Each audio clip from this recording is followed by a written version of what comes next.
Hello, everyone, and welcome to the Magic is Real podcast.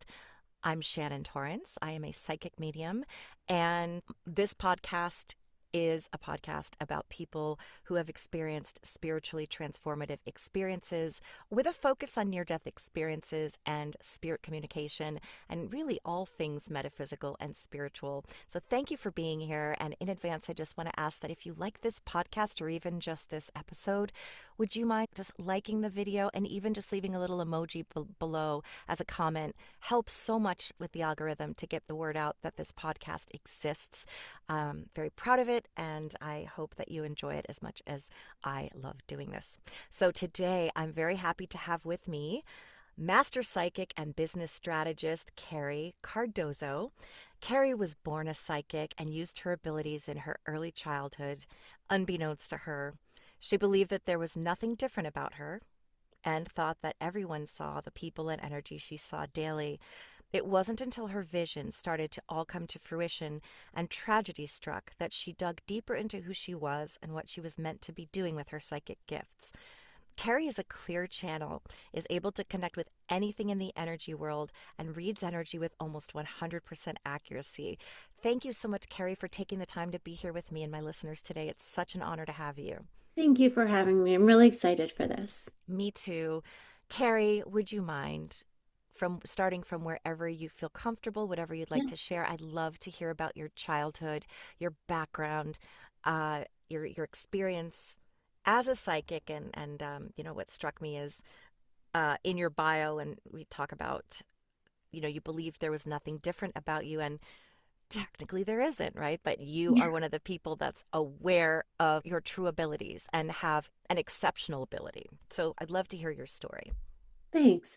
So, yeah, as a child, I saw beings, I saw people. My mom actually to this day still lives in our childhood home, and there is a spirit that lives there. Always has, always will. I've communicated with her multiple times. But I could see them. But anytime I would tell my mom that I could see them, she'd just be like, she'd either say one or two things. She'd be like, yeah, yeah, of course, yeah. Because she was like busy. She ran her own company. And I don't even think half the time she listened to what I was saying. Or she'd be like, oh, it's just a dream. It's just your imagination. It's fine. And I'd be like, okay, that's fine. Like I just took that as, okay, that's fine. Like I didn't really care much about it. Um, and even after I had when I was 5, my best friend died, and I could see her and play with her, and I would say that, and my mom would just be like, okay, that's great.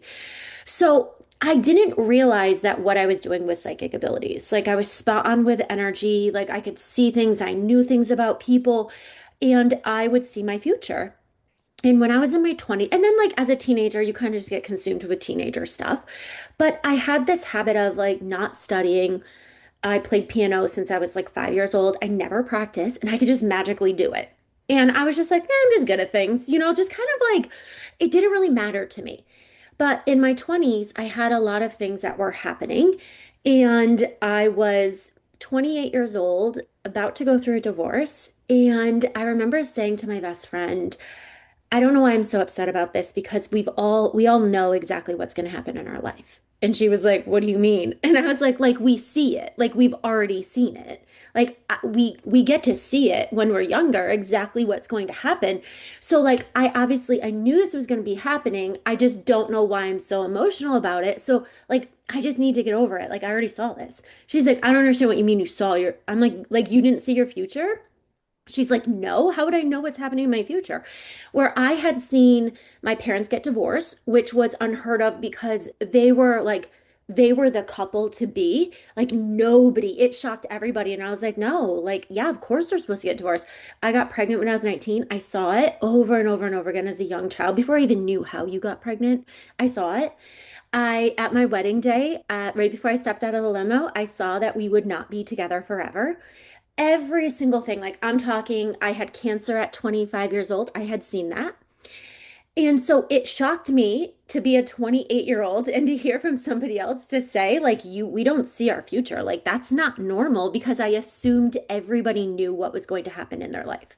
It wasn't something I needed to talk about. I can be a very private person. So, like, I didn't need to complain about it. I didn't need to be like, oh, it happened because it just felt so natural my whole life. I always saw what was going to happen. And I kind of was like stumped, but again, I was 28, I had three kids, I was running a corporation, and I was going through a divorce. And I was just like, I don't have time to worry about this. And then when I was 33, I was then in another relationship. We were planning our future together, and I had started to see visions of him dying.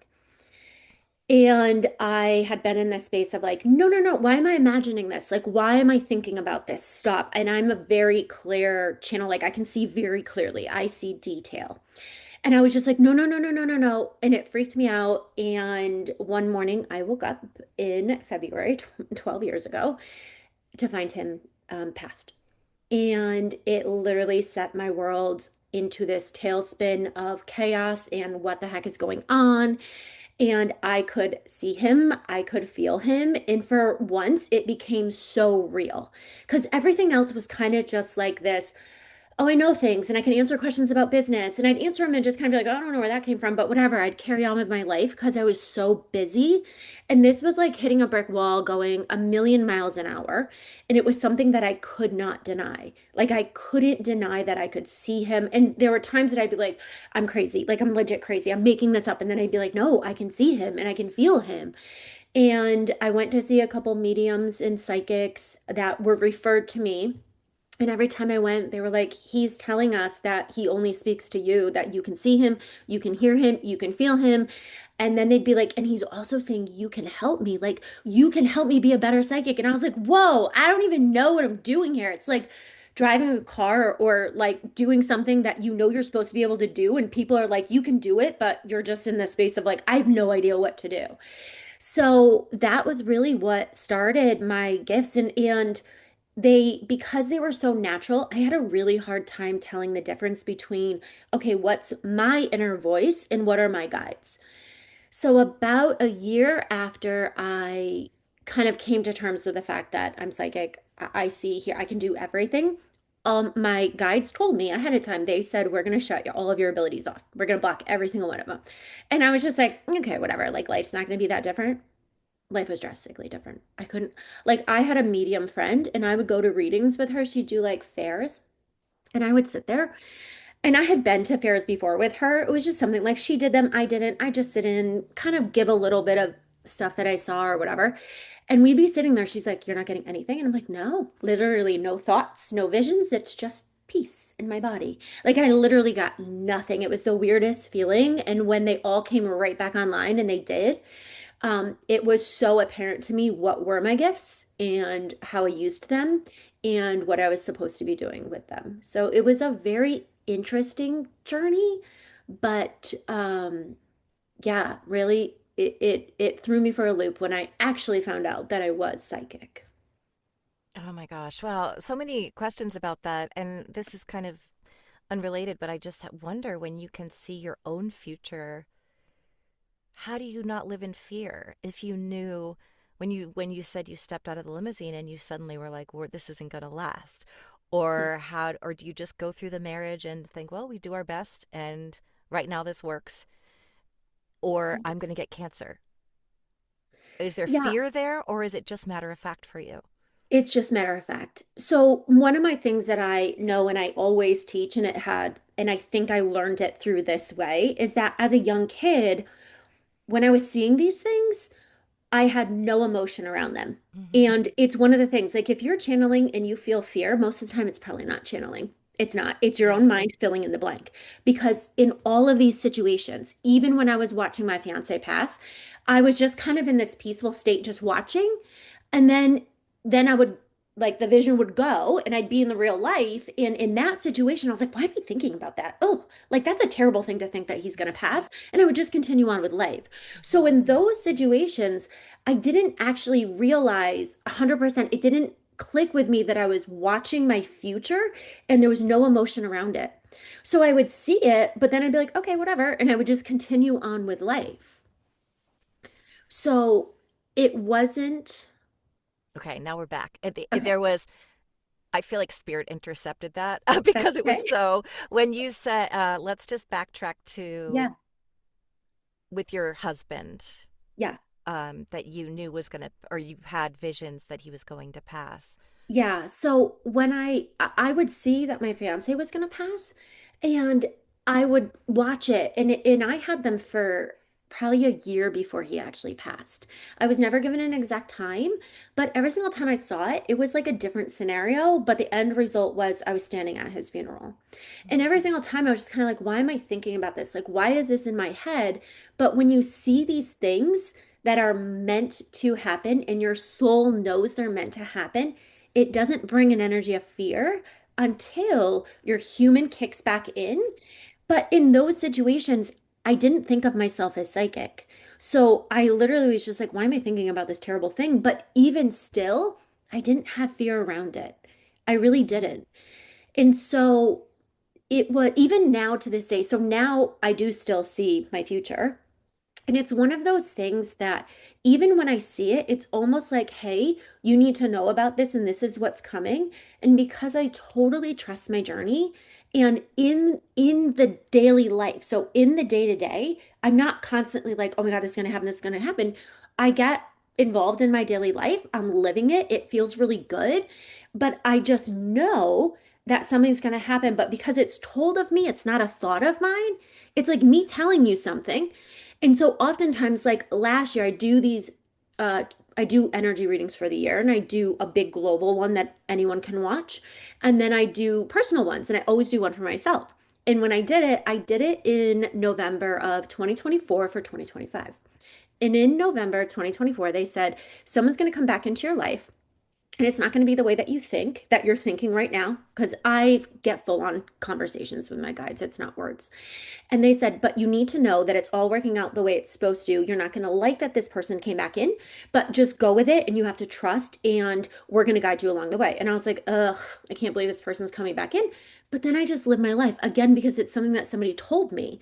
Yeah. But when it happens in December 31st of 2024, I got a text message.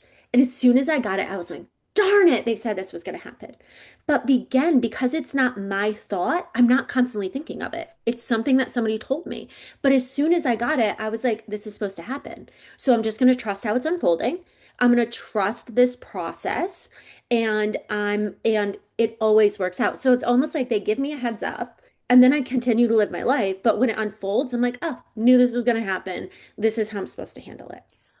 Very beautifully explained. It does sound to me like it's almost like your higher self and and your guides are receiving this information from the perspective of the soul that chose these life milestones or challenges. So that's Yeah. why the fear doesn't come along, because your soul knows you chose this for a reason and it's all part of the plan to help your soul evolve the way it's Yeah. meant to.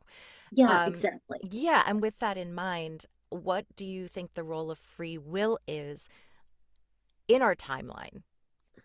Yeah, so that's such a great question. And one of the things that I've done is I don't resonate with any of that astrology or human design stuff or any personality type things. It just doesn't resonate with me.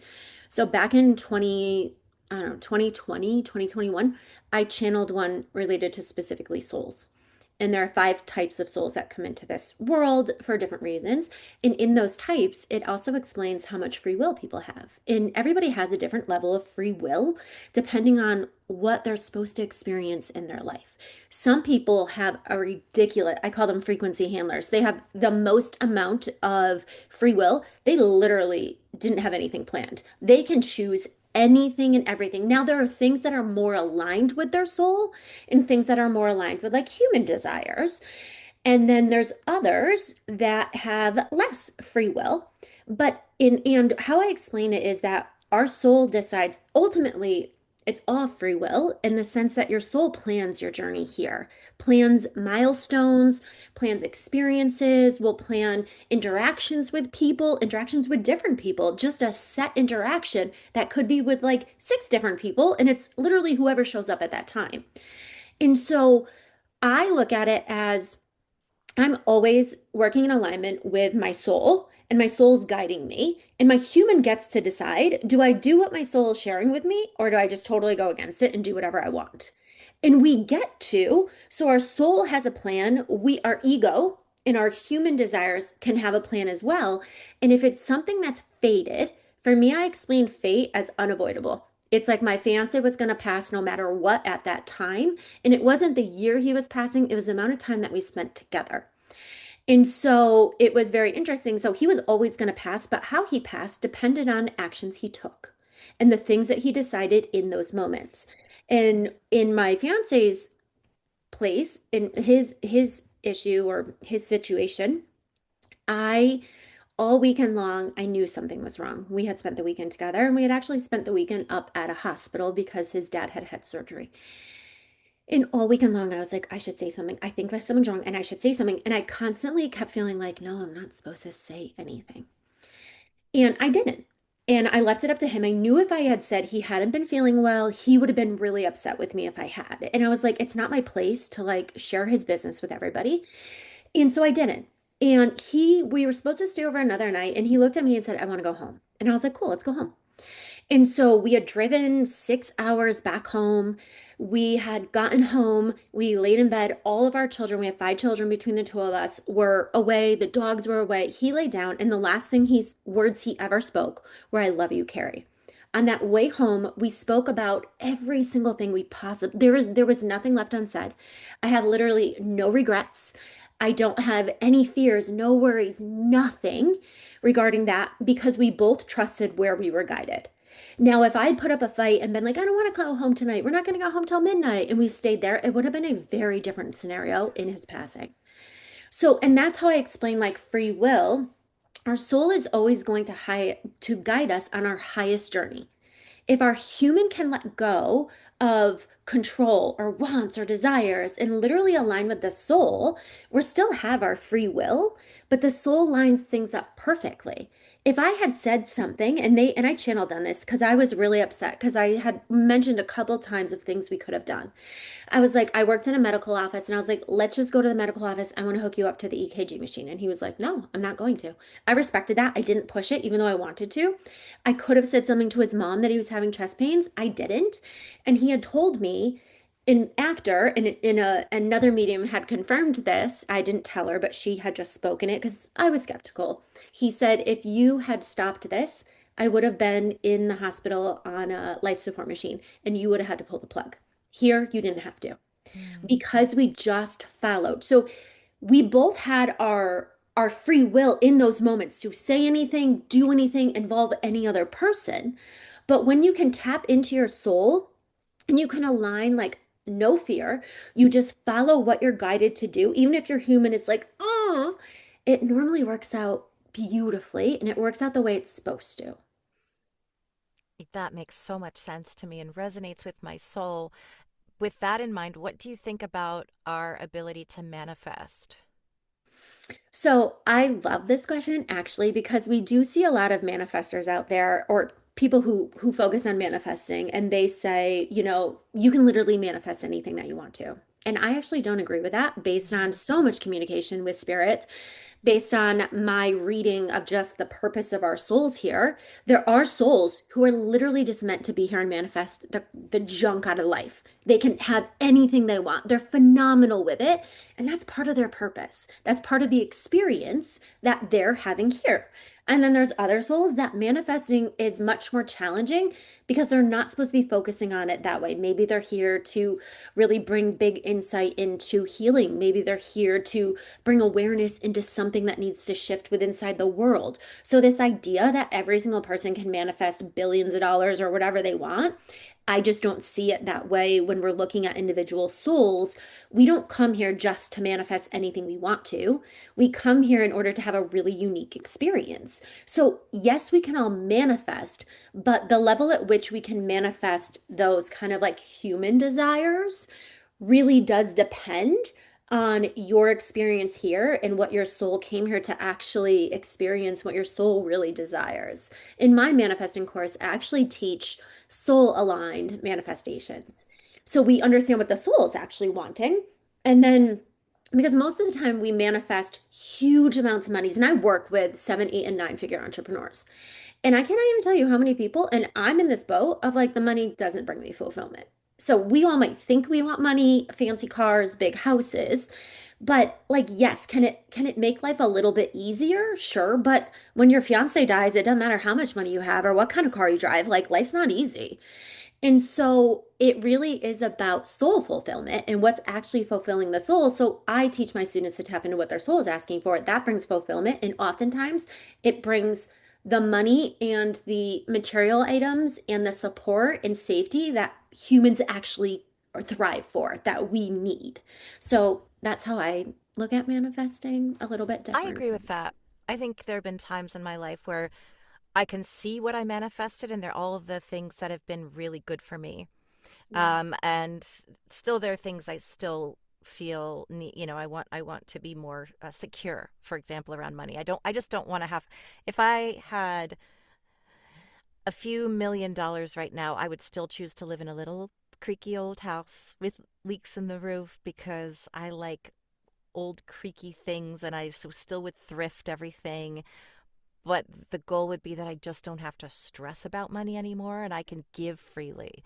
That would be but it wouldn't be buying fancy cars. That's just me, right? It would be, oh, Yeah. how can I Yeah. like be just secure and safe and be able to have freedom to move through the world as I want to move through the world. But I've also manifested back in the day when I was, an addict, sex and love addict for somebody that turns out was a narcissist and an addict and a really bad person. Yeah. And I've had that happen where I did manifest a person, and it turned out he too was a narcissist and ended up not cheating, whatever, having like all these numerous other relationships, all while telling me that I was the main one, and I wasn't. So it's like I did manifest him from afar, and then, he did come into my orbit, but it was to teach me something, not to actually be the love of my life. Yeah, and I believe like one of the things that I teach is we're literally manifesting every moment of the day. Everything that shows up in your space, you're manifesting. And so we if we understand why things are showing up and what our energetics are around what's showing up, we can shift to that. So it doesn't mean that you can manifest $1 billion. If it was that easy, we'd have a lot more billionaires. But it does mean we can manifest the things that we need to feel that safe and secure. And one of the things that I teach is feel that safe and secure, and all the material items will show up that help to support that safe and security. Yeah. Yeah, well said. Now, I'd love to talk about what it is that you do. I know Yeah. you offer many services, but share what you'd like to share. What is it Yeah. that you do with I'll say with your clients? How do you collaborate with your clients? What services do you provide, and how does that work? Okay. So I do two different things, like main priority wise. So I, on one hand, teach people how to open and access their psychic abilities. Excuse me, their psychic abilities. And those are every single person on the planet is psychic. It's just a matter of helping them to understand what that looks like for them. And so we go through a process of healing, connecting with your soul, activating your abilities. And there's not anything in the psychic world I can't teach or don't know how to do or mastered. So I can literally teach anybody anything. And I have 100% success rate in activating people's psychic abilities. I have a whole school membership that I teach everything and anything in the psychic, energetic, healing, and soul worlds. And then on the other aspect, I help people to grow really successful businesses. It's my background is in business, and I've grown multi-million dollar companies. I myself own a couple businesses. I'm actually in the process of bringing on a third business right now. And so I consult, like I read the energies around business. I can tell people what their soul is here to do, what their bigger purpose is, how to do that. And I use this beautiful blend of reading the energetics and using my psychic abilities first and foremost. And then I know how to take the information that I got and implement into strategy, business structure, all of that kind of stuff. So I really have two areas. I am not your fortune telling psychic. I tell the future like nobody else I've ever seen, but I'm not a fortune telling psychic. Like I want to have a purpose as to why we have a reading, whether it's to like dive in deep and look at that. Will I answer how many kids you're going to have and when you're going to get married and that kind of stuff? Sure. But I would rather explore like your purpose and what you're here to Yeah. do and how to do that. And I always say that. And I price myself in that space. I price myself so I'm working with people who really want to change the world. They know their soul's here for something really big. And then I also do what I don't advertise is I do healing. So I'm a medical intuitive. So I Hmm. work with people with cancer, autoimmune disorder, diseases, blindness, you name it, and we do deep healing. on a like weekly basis, depending on what the clients need. So that's not something I advertise, but I teach master healer levels. And then I work with people who are directed towards me. So I've Yeah. never advertised that, but I always have clients that I'm working with on a healing basis, like a deep soul healing. Yeah. And you, regarding you being able to, I guess, read or see things with almost 100% accuracy, is that Yeah. simply just what you've been given? So that experience has told you that you're so tapped in that it's as if it's like if somebody was standing next to me saying, this person is meant to be a writer. And you've just learned that every time I hear the voice, it sounds like someone's talking to me. I don't even have to question it. Or is it something Yeah. that, is it a certain technique that you use so that you know you're accurate? How do you sort of explain that? And Yeah. why also do you think some people can do that and some people can't? Or why were you given Yeah. this ability? Yeah. So, yes, I was definitely given the ability, but I think more so my abilities, I have the ability to do everything because I'm meant to teach it. Yeah. So I'm meant to help people to recognize what's possible in the energetic world and in the psychic world. Because a lot of people, old school psychic, it didn't go as deep. Like I was even talking to somebody the other day and she said, well, as psychics, we get an image, but we're not really meant to know what it's for. And I was like, wait a second. If we're actually reading energetics, everything is there for you. If you truly know how to read energy, energy doesn't lie, it's scripted out. So Yeah. there is a truth in every single thing that exists as long as you can read energy. My language is energetics. So I can read energy to, I say 100% accuracy because you could tell me about anybody or a business and all you have to say is, I met this person. I will tell you every detail about this person. I don't go personal in the sense Yeah. of like, could I? Yeah, but I just tell you their personality, like things that you'd be like, yeah, that's that person. So, but when I read, I can hear my guides as easily as I hear you. I see images. I feel, I know, and I'm reading energetics all simultaneously.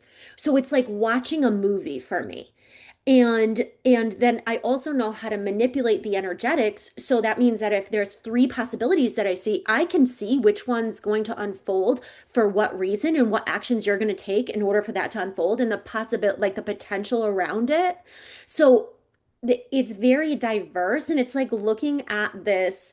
For me, you ever see those movies, those like I don't know, maybe like CIA, FBI movies where they have these big computer screens in front of them and they're moving things like on these computer screens. They're just like huge. They're like life size and everything's moving and there's vision, there's people's picture here and they bring something up over here. That's literally how I see life is like everything's out in front of me. I see life through the lens of energetics. Hmm. So when somebody walks in, I won't necessarily recognize what they look like or what they're wearing, but I could tell you all about if they're happy, sad, what's going on, if they're frustrated, do they like life, are they not, are they successful, are they not successful in a split second. So I always have information coming towards me. Now, I had to practice to get this way. I practiced for 18 months straight, 6 hours a day, once I realized I was psychic. And so I'm solely taught, like I've never learned from anybody else. I'm self-taught with my guides. And because I've also never met anybody who reads energetics the way I do or the extent of it. Everyone's like, oh no, they'll tell me something limiting. And I'm like, no, I know there's more because I can do it. So I'm self-taught. Now, do I believe other people can do it? Yeah. The problem is that we start getting in our head. Yeah. We're not trusting. We will maybe not take care of our own energetics in order to be able to tap in and hold certain frequencies because energy work can be really heavy. So I do believe like I have some really great psychics that I've trained that have like phenomenal gifts because of the work that they've done in order to get there. So I would never say ever that somebody couldn't do what I do. I can show you how to do it. It's just a matter of the work that that person does in order to get there. It is a decent amount of work. Like I said, I practiced for 18 months straight. I would put my kids on the bus or drop them off at school and I would sit down and practice. And then I'd pick them up. It was like my work for the day. And then I would do my work outside, like at night or early in the morning as I was building my business. Did you practice by doing readings for people or other Mm-mm. ways? Yeah. No, I would do readings in the sense that like somebody would be like, "Oh, I just interviewed for a job." I would do the reading. I wouldn't say it to them, but I'd be like, they're not going to get it. I would Mm-hmm. sit down and just channel with my guides. My guides brought me through different experiences. I worked with a medium for a little while. We became really good friends. I was brought to her. And at first she was like, "Oh, I can help you." And then when she did a reading for me, they were like, she was like, "Oh my God, you're supposed to help me. And they're telling me you can do this." So I helped her for a little while, but then all of a sudden I'd be like, "Okay, let's practice something." And she'd be like, "Sure," because she was a medium. So I'd be like, "Okay, I want you to," we did everything from Yeah. my guides are going to show you things and I'm going to tell you what they're showing you. And Mm. so I would like read her mind. We'd play a memory game. I did a ridiculous amount of things. I probably have 100 different ways to grow your psychic abilities. Like I'd wake up in the morning and be like, okay, I heard the word, like I didn't know anything spiritual when I first started. I was not spiritual at all, at all. So I woke up one morning when her and I were working together and I texted her. I was like, I woke up in the morning saying, repeating Akashic, Akashic, Akashic. I have no idea what Akashic means. Like, do you even know what that is? She's like, I don't think so. I've never even heard it. So we're Googling what's Akashic. And I was like, oh, there's something called the Akashic Records. So I don't Google any farther than that. I then go in and channel what the Akashics are. And I went all in and channeled everything. Meanwhile, she went to the store and bought a book. And she was like, yeah, you're right. So I would tell her everything. I would just channel on it, tell her everything. And then she'd be like, yeah, and this and this. So we worked in conjunction for a little while. That was like a period of time. Um, Other times my guides would say, we're going to give you information. We're going to show you something about somebody, and then it would unfold. They'd give me all this information, and then something would happen. When I was working, learning to work with entities and poltergeists and stuff like that, because I'd clear houses, work with entities, my guides would literally bring forward entities that would try to overpower, they would attach, and they would guide me through what to do in order to remove them. So I have such a clear connection with my guides that they were like my teachers. Mm. I've worked with Jesus, learning things, my guides. I worked with my loved one who has passed. Just a lot of different things. Somebody's departed loved one would come forward and just give me all this information from like somebody I could actually Google, or they would give me this information and they'd be like, just be patient and it'll come and I'll meet someone on the street and they would tell me something and I'd be like, I just heard this. So they were very proactive in teaching me and they were very persistent that I could not have a mentor. I even tried to find one. Anytime I tried to find a mentor, they would turn around and be like, oh, they're saying you're supposed to help me. Every time I went through 6 different people that in the first time of me meeting them, being like, I really want to learn from you, they at the end of our call they'd be like, but the I'm hearing you're supposed to help me, like I can't help you, you're way beyond my abilities. And I'd be like, great, here we go again. Like they just did not let me learn from anybody. I wanted one. I wanted a mentor so bad. They wouldn't let me. Yeah, it is. That's the big thing about psychic ability, psychic work and mediumship work is the whole point of it, or the whole crux of it is trust, is that you just Yeah. have to trust what you're receiving. Yeah. And that's the hardest part. Yep. And I'm Yeah. getting better at it as I start to see the consistency in how spirit communicates. And I start to really learn that spirit knows what it's doing. It's not even about believing in myself, it's about just knowing that they will tell me what needs to be said. Yes. Yeah. And also, I'm fallible because I'm human, and sometimes I Yeah. misinterpret or I get in my own head or I judge myself too much. But you had mentioned that when you that the information comes to you just like a lightning bolt. It just comes. Mhm. And is that I'm sure it's just so commonplace that it's almost not anything that you notice particularly, but a lot of people kind of say, oh, well, spirit knows when I'm working and when I'm not working. So if you're out in the world, are you just kind of having you incorporated it into one of your senses the way anything else? When you meet a person for the first time, oh, this is a person I should get to know. This is a person I should avoid. This is a person I should date. This is a person I should definitely not date. What's that Yeah. experience like for you in your own life, in your own world? Yeah. So yes, my guides definitely know when I'm working, when I'm not working. But I don't get all my information from my guides. So I also just read energy. Everybody is projecting an energetic signature at all times, and every single thing that I could probably possibly need to find out about you, your past life, your present, your future, your health, anything, I can read in your signature, your energetic signature. So when I'm out and about, I'm always reading energy. And again, it's not like something I'm consciously aware of it, but it's not something that interrupts my life. It would be the same way, like if you were out and about and you were seeing people that were passing on the street and you Mhm. notice this girl has a gray shirt on, or I love that girl's boots, or that guy's attractive, whatever. It's the same thing. I'm just getting the energetic information versus the visual human information. But that being said, if I need to know something, hands down, I will see a sign, I will get a message, I will hear a guide will tap me on the shoulder so I pay attention. A guide will speak to me. So it's so many different levels.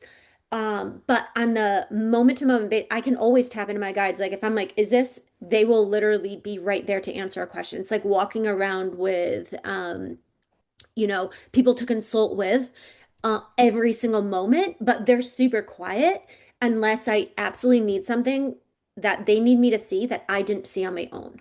Yeah. So, yeah, that like I can hear them and I know which ones are my guides. I can also see other beings. Like we have spirits in our house all the time. Like my kids will be like, "Can you tell the ghost to stop opening the door in the middle of the night?" And I'm like, "Yeah, I'm sure. Sure." Or my daughter, my kids are psychic and my daughter will be like, Papa's here. I've seen him twice in the living room." And I'm like, "Yeah, I saw him as well." Oh, So, we will always, and I know the difference between just beings that show up versus my guides in a split second yeah. because I can read the difference of their energetics. Yeah, and I'm a medium who doesn't see Oh, okay. spirit with Yep. my eyes. I see them in my head. And Yeah. sometimes I don't even see them exactly what they look like, but I will see a feature, like a Yeah. red beard or a Yeah. pair of glasses or something. I have the general image, and when the sitter shows me their real picture, I'm like, it's almost like a caricature of what that person looked like. Yeah. Or I hear them in my head, but it's usually in my own voice unless they had a characteristic like smoker's laugh where I can hear the Oh, okay. laugh, but I Yep. don't hear it in their voice. And so when you're walking through the world, I know you said when you were a kid you would see Hmm. souls. Did they Yeah. look like real people to you? Yeah, they do in the sense that like if I so as a human, any human, our peripheral vision is actually stronger than our straight on vision. So most of the time you see spirits in your peripheral vision. And so I will see in my peripheral vision somebody walking into the room, and then in my mind's eye, I'll see exactly what they look like. Oh, yeah, that So makes that's on a sense. normal basis. Now, I have literally seen it's like a faded version of somebody walking into the room. Mm-hmm. So I do that as well, but that's not like every single time a spirit I see a spirit, I see That, him like that. yeah. That's not how it is. But like, my daughter was like, Papa's in the living room because she would constantly see somebody walking Yeah. by like in her peripheral vision. And then she would ask, "Who is it?" And she Mm-hmm. would know it was her grandfather. Or there was another time she's like, "There's another ghost here, but it's not Papa this time. I know it's not." And so, yes, I do see them. I also will see guides again, but I see them differently. So, departed loved ones look different than guides do. And like archangels or angels look different than guides and departed loved ones. So they all look different to me when I see them with my physical eye. They all look different. Yeah. And when you obviously, well, I would assume you don't just see souls because they're there, because souls are everywhere. Right. And Yeah. so you would just be so distracted in your daily life that I would assume that unless it pertains to you, you may not actually see them floating around everywhere. Correct. Yeah. 100% correct. Yeah, I'm not one of those mediums that's like, oh my God, there's like a ghost there and a ghost there. Like most people don't see them that way. And Right. I have very strict boundaries and standards with my energetics. So I do not let anything, and my guides don't let anything in my space that doesn't pertain to me or that Hmm. I need to know about. And there's sometimes I'll get like a glimpse. My daughter lived in a house that was very much haunted. And when I first signed the lease for that house, she was in college at the time. When I signed the lease for that house, I saw a spirit. And I said to her, I don't think you want to live here. But I knew it wasn't like terrible. I wasn't worried about it. And she's like, no, mom, like this is the only one we could find. I was like, whatever, I'm just gonna sign it. Like I was so busy. I'm like, whatever, I'll sign it. And then she happened to be home and her roommate sent us pictures of like the shower curtain torn down, lights knocked over that had happened during the night. And I was like, ugh, I saw this. And so when I was looking, like, so I saw just a split second of it when I signed the lease. It was almost like my guide saying, like, just so you know, there Hmm. are spirits here. And I was like, yeah, whatever, it's fine, sign it. But then when I actually went in to do the clearing, there were like seven different ones, and I was able to see like what they were, why they were there, the story behind it, all of that kind of stuff. So I could see the individual because I was looking and asking for the information. But Yeah. like I'd been in the house and I didn't see all seven, but I knew like you could just feel them in there. But again, they're not bothering us. I'm not bothering them. I really don't care. Yeah. Like, if I knew it was bad, I would clear them, but they weren't bad. They just felt so stuck and wanted attention. So they weren't bad. They just were in a heavy space at the Yeah. time. I So, live in a 1927 built house in Laurel Canyon, and there are spirits in this house. I yeah. still don't know who they are. My neighbor's medium, and she said there's a guy there that has been there a long time. He's a drug addict. He's always sitting in the corner. I've seen him. And for me, it's more I see a shadow out of the corner of my eye, Yep. and then I just say, "Who is it?" And then I hear a name. But the name that I heard, I called my landlord and said, "Okay, so there is a soul that I see a shadow." She said, "Oh, you met our kitchen elf." She said, "We grew up." She's like, "My kids, her kids are now grown." She's like, "I raised my kids there, and that's what we called our kitchen elf." And she said, "It's right in the dining room, right by the kitchen door." I said, "That's exactly where I was standing." Yeah. And I said, "I got the name Byron," but she's like, "No one can claim that historically or otherwise." But we just, my roommate and I just are like, "Oh, we call one Fred," if like our Yeah. keys are Yeah. missing. So I'm aware of them, but I can feel that they're not, but I don't feel disturbed by them. I feel Yeah. I've said I love you. I'm here as a friend, and if if you're comfortable here, I'm comfortable with you being here. So it Yeah. doesn't bother me at all. It actually feels kind of nice having, I don't know, having like Yeah. spirit friends. Yeah, that's how the one at my mom's house is. It's very loving, it's very nurturing. She hovers a little bit. She's not going anywhere. She's always been the keeper of the house, and she will continue to be the keeper of the house. Like, I've had long conversations, but she doesn't bother anybody. Yeah, Like when my son was staying up really late, we lived there for about 6 months worth of time. She would bother him in the middle of the night, like push his mouse keypad, like almost to be like, go to bed, like yeah, go to bed kind of thing. And he would just be like, oh, she's so annoying. Tell her to leave the stuff on my desk alone. But yeah, I think that most spirits, there are spirits that aren't great, but most spirits, they're just coexisting with us. It's just the fact that most people aren't yeah, aware that they're there. yeah. Yeah. And if there's one thing that you want people to know, whatever comes to mind, what is it that you really want people to know? Yeah, my passion is helping people to understand that opening your psychic abilities is normal. Like everyone talks about connecting with their soul and they're following what their soul is doing, and I agree with that. And that's part of what we're here to do. But if you're connecting with your soul is energy. And if you're truly connected with your soul, you should be able to communicate with that energy and understand that energy. And psychic abilities is literally just communicating with energetics. I believe that every single person is meant to tap into their psychic abilities, to their energetic abilities on one level or another, and learn how to use it in their world. So it's not about creating a billion psychic readers at all. It is about being able to use this amazing gift that we all have in your everyday life. It has Yeah. helped me to raise my children. It has helped me to grow my businesses. It has helped me to be healthier. It has helped me to have the right relationships, to the money, all the things because I'm psychic and because I see the world in a very different way. And my one message to people is like, it will drastically change your life when you open your psychic abilities, even just to use them the same way you use like your human hearing, seeing, feeling, smelling.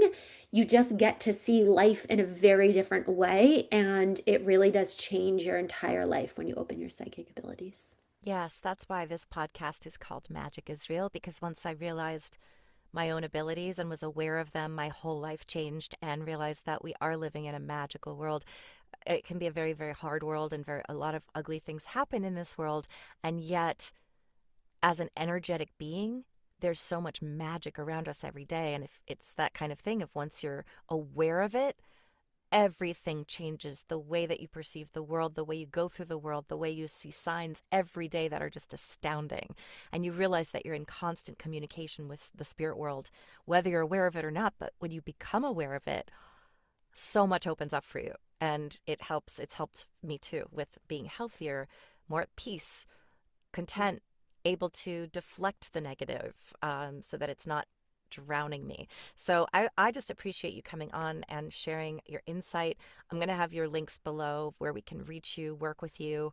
But is there anything else you want to share about any new services you're offering or anything else? No, not really. Thank you so much. Great. This was great. This It's, was so fun. yeah, I had such a good time with you. Thank you so much, Carrie. Appreciate Thank your you. time.